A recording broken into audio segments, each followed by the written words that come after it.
Hello everyone and welcome to the first tutorial on Task Atlas. What I hope to do in the next several minutes is just give you a quick overview of some of the most basic features of this asset, maybe even dive into a couple of the more advanced things it can do. As you may have noticed, the slogan for Task Atlas is finish your game, and that's exactly what I intend to help you do.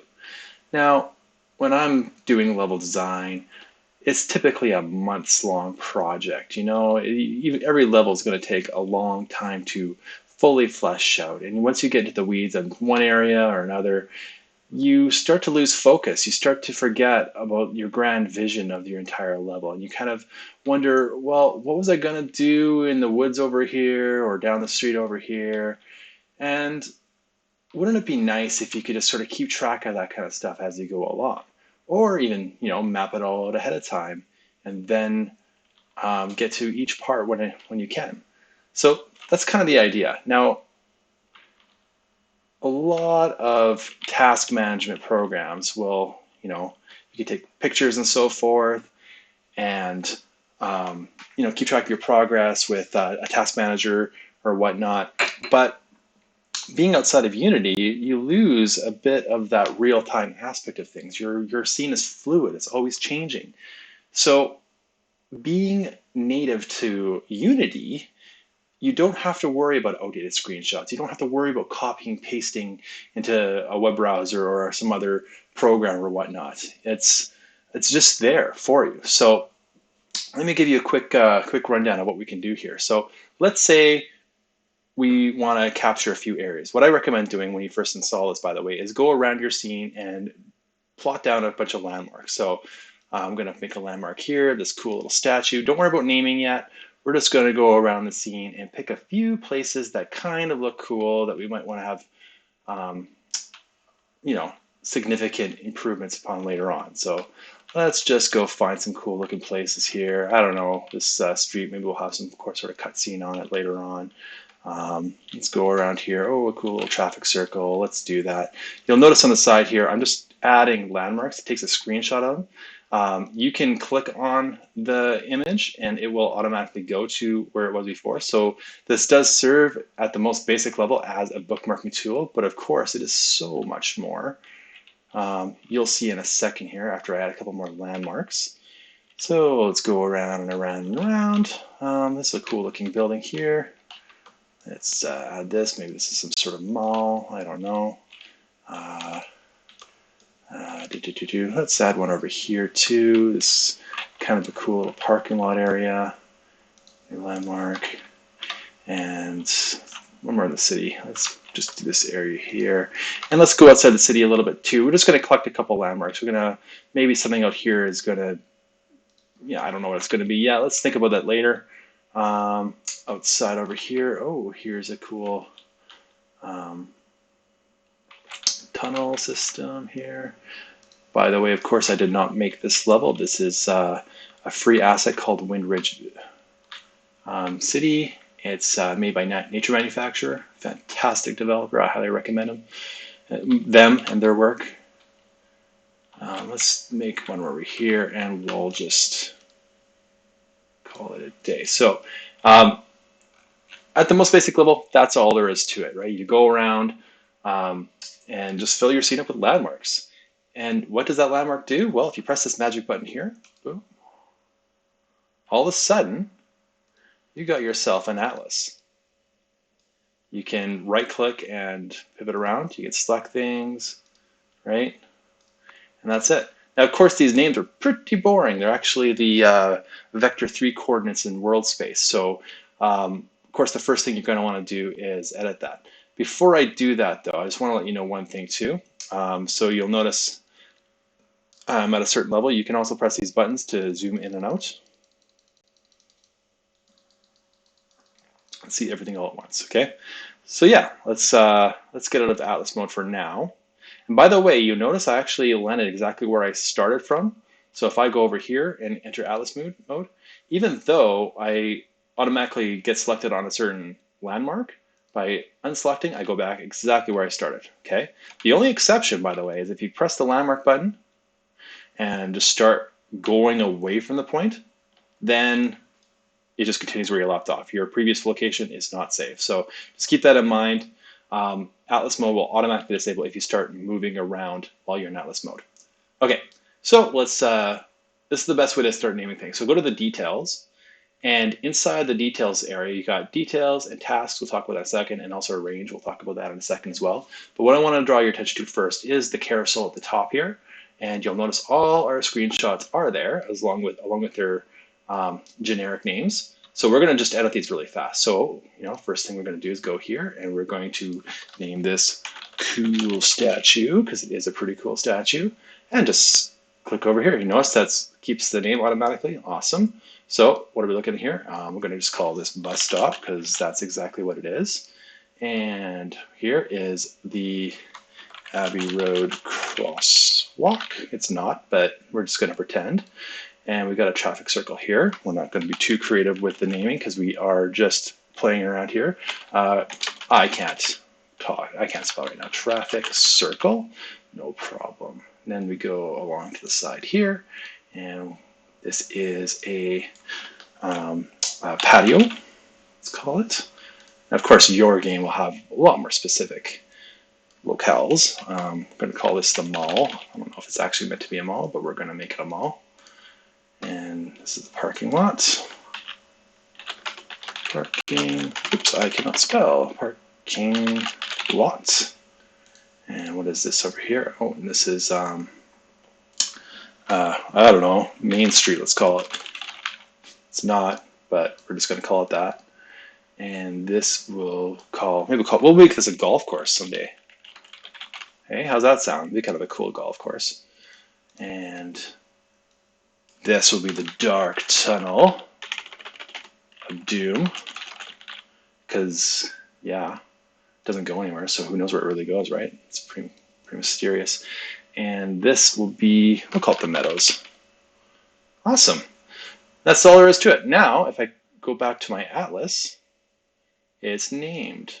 Look at that. Isn't that nice? Now, something I found myself in the middle of when scene design is I just get lost in my own scene, especially if you're designing a forest. You actually forget exactly where you are on a map. You're sort of north of things, but you don't really know where everything else is around you necessarily. And especially when you're doing a big level, things are starting to lag. It's really annoying if you want to go to that lake or something like that, where exactly it is. So not only will the Atlas mode help you, but also on-screen labels. So if I actually just start scrolling in, you notice it actually tells me the bus stop is 95 meters away and the cool statue is 100 meters away. Everything else is also comes into view as you get closer to it. This is all configurable, by the way. You can set these labels to be always on if you like, or you can even modify how far away they start to appear. You'll notice as well, by the way, that they fade away when you get close to it because you don't need it anymore. You know where you are at this point. So, but yeah, I can already tell the mall's over here and the crosswalk's over there. The bus stop's getting closer and so forth. So, I hope you find that helpful. You can change the color of this, by the way, by the landmark label. So what are we on? We want the cool statue. So let's select that. And change the color. We're going to make it red. See that? Now it's red. It also makes this red, and also when you are in the landmark, it becomes red as well. Hey, pretty nice, eh? You can do tags, so let's just add a few. What kind of a tag would this be? So this would be just this is a 3D model, right? And this is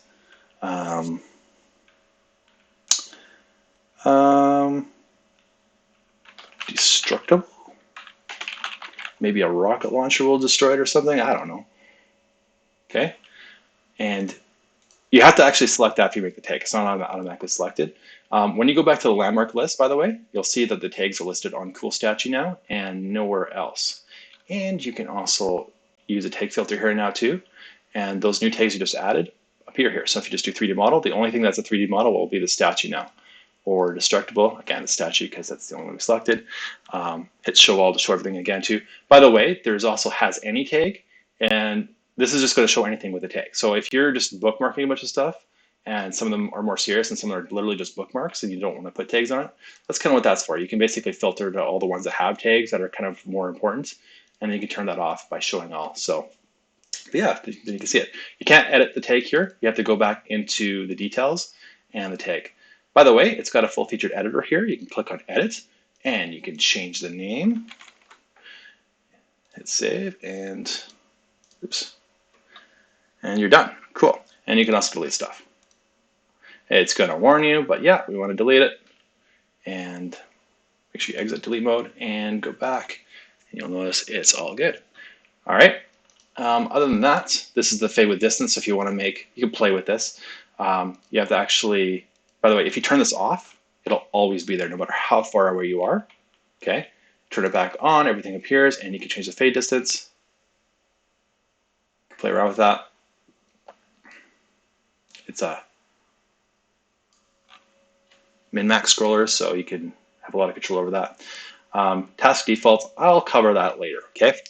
So I think we're doing pretty good so far, right? We got ourselves a bunch of landmarks, and we know what we want to do with the level. So like I said, when you first start this, I would recommend go around your existing scene and start marking down things you already have placed, and then start placing landmarks where you want to do future development as well. And the reason that's why I exactly called it a landmark, because it's something you're going to be building. It's an area that you're going to start fleshing out. So, and of course, you're only going to put that in places that are of importance, a critical point of interest in your scene. So let's see here. Let's go to the bus stop. Let's say we're going to do a couple things here, right? Like, let's say a couple obvious things is we want to actually have a sign here eventually that actually shows which bus route it is. So we have this task manager here. And at first, when you click on it, it's pretty boring. Nothing's happening. But if you click new task, all of a sudden you got yourself a lot of options. Now, this, as it is a pretty basic standard task manager. You can set dates, you can do subtasks, sticky task, what could that be? I wonder. But you got yourself a progress bar, you can set, you notice how it's changing the progress up here. By the way, the progress is also shown on the Atlas mode as well. See, it's a little bit dark mode, but maybe in a future update I'll make that a little bit brighter. Anyways, it does show you your progress there. You can choose stages, right? So if this is still something you're planning, or you're actually working on, or you're debugging, or it's ready to launch. Priority, basically pretty obvious. Urgent, however, we'll put an alert here. So you got yourself a sort of an animated exclamation mark. We're going to turn them off for now. Task name. So there's two ways about this. If you're just going to do a simple one-off, then just give it what it is. There's just a task of whatever, right? So I'm just going to call this add or put sign bus route. Okay. And I want to get this done by February 24th. And that's all there is to it. I'm going to add to my scene. So I am going to basically just hover where I want it to be, hit add to scene. Oh, nothing happened. Or did it? It basically puts it exactly where you're standing, okay? I did think to have it kind of like project outwards and whatnot, but I found different scales and different projects and stuff like that make that a little bit hairy-carry, so I thought put it exactly where you are and just zoom out. And you can always move it to position later on as well. So just hit this button, you get yourself a transform operation widget. You can scale it, right? You can make it really small or really big. Okay. Something cool about this, by the way, too, is you notice how it'll like disappear when you're a certain distance away. All right, so you can control that. That's called the fade distance. So I mentioned I was going to talk about this before. So use landmark fade distance is what it's set on as default. The reason why is because if you want to set up a zillion sticky tasks and whatnot, generally for the particular landmark, you're going to kind of want the same settings all the time. And currently the settings are basically keep it active all the way to 0, and 10 units away, basically disappear, okay? If I turn that off though, I can customize each and every task specifically.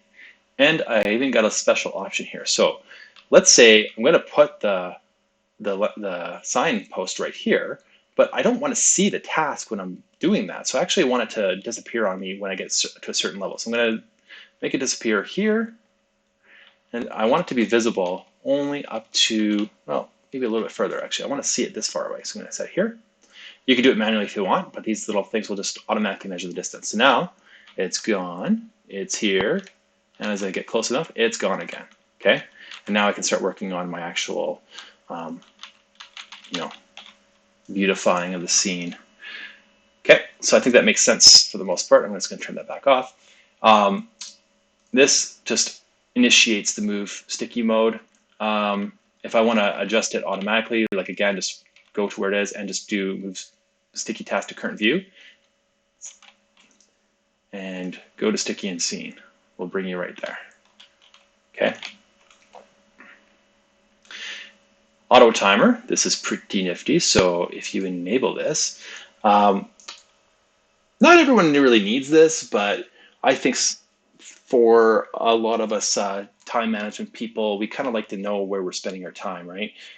Especially on a very important task. If we have like a deadline or whatnot, we want to make sure we get something done within a couple of days or whatever. This will actually measure your active time. And by the way, if you notice, if I click on manual adjust, you see that actually I measure active time, idle time, and sleep time. So basically, if your active time is when you come here, and if as long as you move around, because when you're editing a level, you're going to be moving around a lot. As long as you're moving around, it's going to keep tracking active time.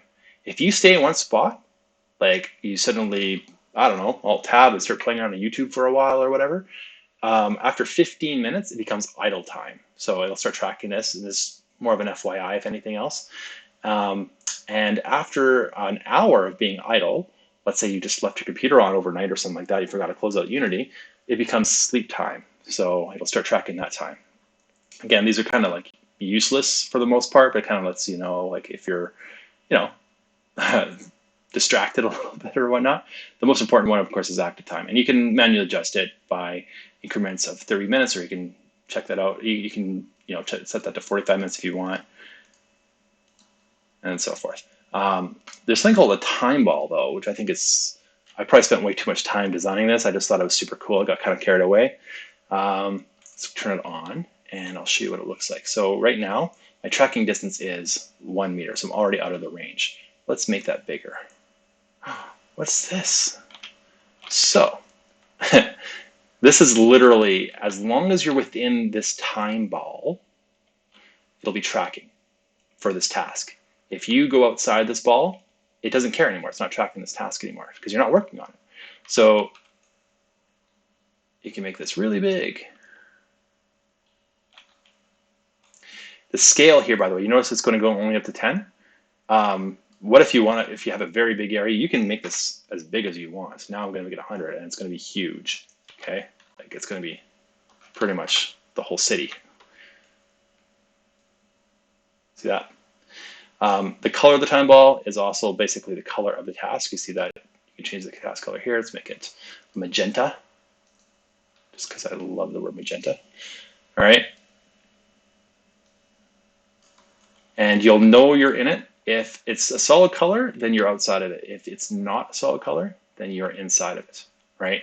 So when you're configuring this, you basically want to set it up so that wherever the area is, when you're inside it, you won't see the color of the ball itself, and you're good to go. Then you can turn it off. Hey, look at that. It's tracking for the minute. By the way, this is not real time, just because I don't want to bog up your resources. It basically refreshes every minute. It's going to check all sorts of things. So time tracking, it'll update itself once per minute. So if you don't see this happening, just wait a second and it'll happen. Okay. It even tells you your current distance and so forth. So that's pretty cool, eh? Other than that, oh, subtasks. We can't forget about subtasks. Let's go into my task here. And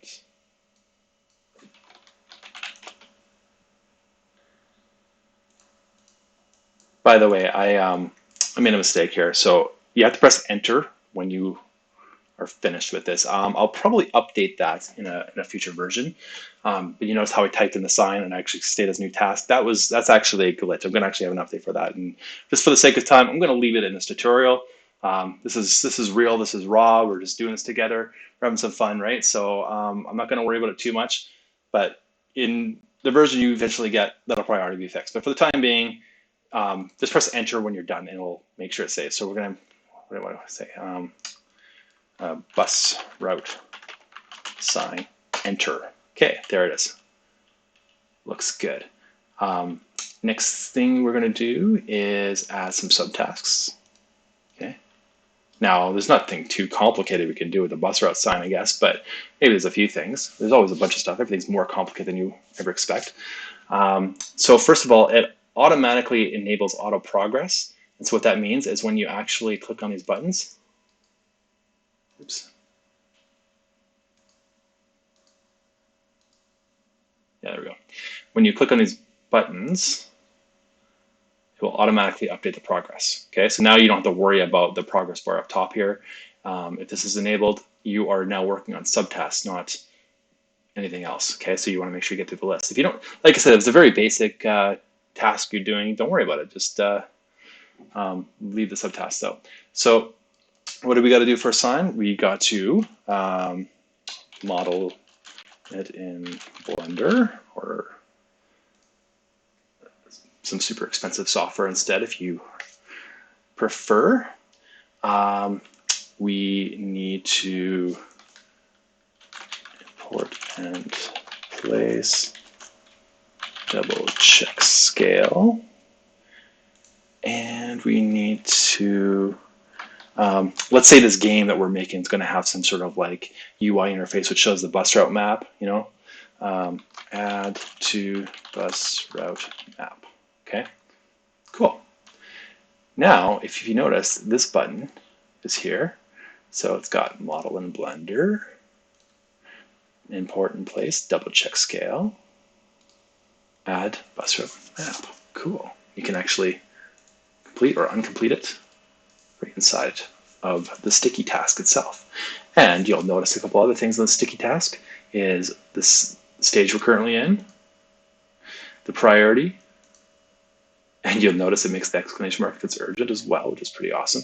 By the way, that when you fade away, you notice that is always there. And that little icon, that little gizmo, basically will always be there, even though it gets really small, just to let you know where your tasks are. You can turn that off, by the way, over here. Hide labels, gizmos, and stickies. So if you hide the stickies, it's not there anymore. If you hide the labels, they're not there anymore. Okay, gizmos, the only gizmo that I currently use is the time ball. So this way you don't have to use this gizmo menu or anything like that. You just basically turn it off over here. What else can you do here? That's pretty much all there is to it. A couple other little features you could do is you can sort by distance. So if you're kind of like, I want to work on some stuff around this area, you sort by distance, and you can see what is the closest landmarks to you. You can just do alphabetical, right? Or the creation time.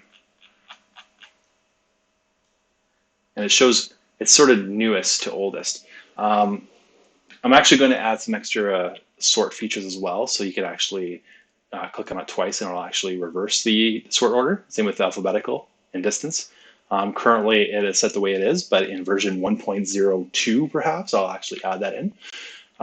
Again, probably by the time you see this video, it'll probably already that way. So just so you know, like this is definitely something I plan to develop more and more and more. There's all sorts of crazy ideas I have for this. Like this is just the beginning. Like one obvious thing is I want you to be able to take this information outside of Unity if you want to. So CSV download will be one of the next things I want to add to this as well. I really think it's not going to be too hard to turn this into a 2D atlas as well. At the moment, you have to do a few different translations and so forth to make it work for the 2D mode. It's not just a matter of just going to 2D, it'll look kind of strange. So I do want to have that in a very near version. By the way, you can also manually sort as well. So once you do this, you get yourself a, it's a pretty simple little menu, but it does the trick, right? Like you just basically do that, turn it off, and now it's down there, right? Inside the task manager, by the way, let's go back to my bus stop. You also have a range. So if I had a few tasks, let's add one more. Let's add two more.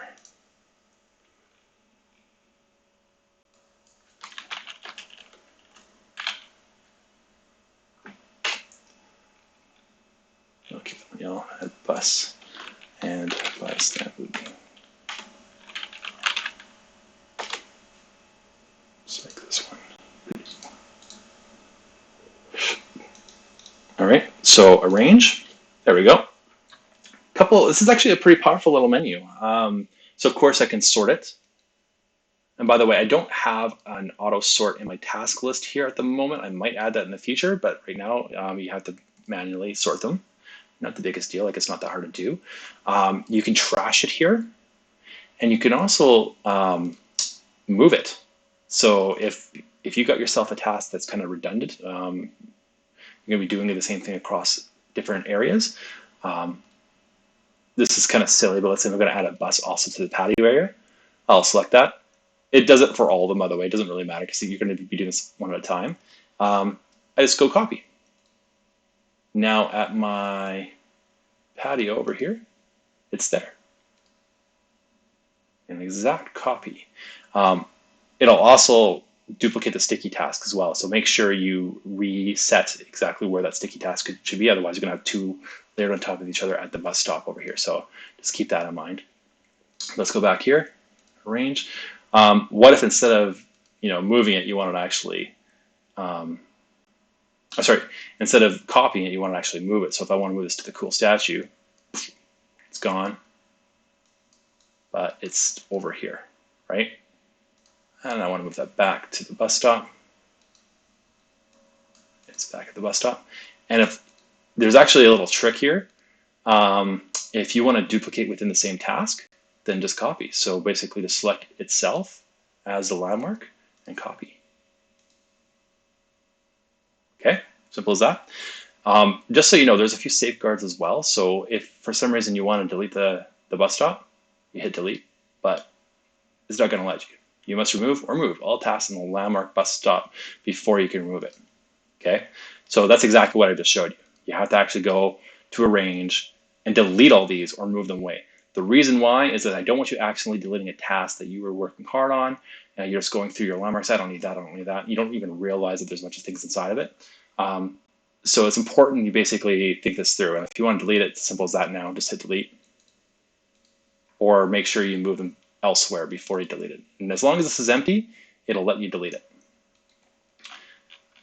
And other than that, that's pretty much all there is to it. So you'll notice that I have 3 open tasks here. One of them is urgent, and that's all, good to go. So let's just fly around here.